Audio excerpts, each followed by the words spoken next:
சுற்றுப்பயணம் அப்படிங்கிற பேர்ல ஊர் ஊரா போய் முட்டுச்சந்துல நின்னுக்கிட்டு மூச்சு முட்ட பல விஷயங்களை உளறிக் கொண்டிருக்கிறார் எதிர்க்கட்சி தலைவர் எடப்பாடி பழனிசாமி அவர்கள். இவருடைய ஆதரவாளர்கள் சமூக வலைதளங்களை பாத்தீங்கன்னா, பாத்தீங்களா, இபிஎஸ்க்கு எவ்வளவு கூட்டம் வருது, ஜே ஜே ஜே ஜேன்னு மக்கள் கூட்டம் திரண்டு நிக்குது. மக்களுக்கு திமுக ஆட்சி மேல அதிருப்தி ஏற்பட்டுருச்சு, அதனாலதான் கூட்டம் கூட்டமா இபிஎஸ்ஐ காண வருகிறார்கள் அப்படின்னு எல்லாம் உருட்டிட்டு இருந்தாங்க. ஆனா இன்னைக்கு அந்த உருட்டுக்கெல்லாம் ஃபுல் ஸ்டாப் வைக்கிற மாதிரி இவங்களுடைய தில்லுமுல்ல வெளியில கொண்டு வர மாதிரி ஒரு வீடியோ சமூக வலைதளங்கள்ல வெளியாகி பரபரப்பாயிருக்கு.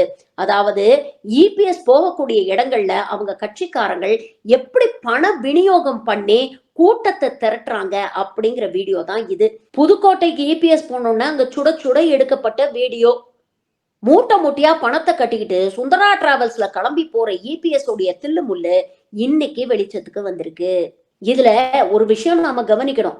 தேர்தலுக்கு இன்னும் 8 மாசம் இருக்கும் போதே இவ்வளவு பணத்தை வாரி இறைக்கிறாங்கன்னா, தேர்தல்ல எவ்வளவு பணத்தை வாரி இறைப்பாங்க? இவர்கள் எல்லாம் வியாபாரிகள். தேர்தல் முடிஞ்சு ஒருவேளை இவங்க ஆட்சிக்கு வந்தாங்கன்னா, போட்ட முதலீடு எடுக்கிறதுக்கு எவ்வளவு ஊழல் பண்ணுவாங்க அப்படிங்கறத கொஞ்சம் யோசிச்சு பாருங்க.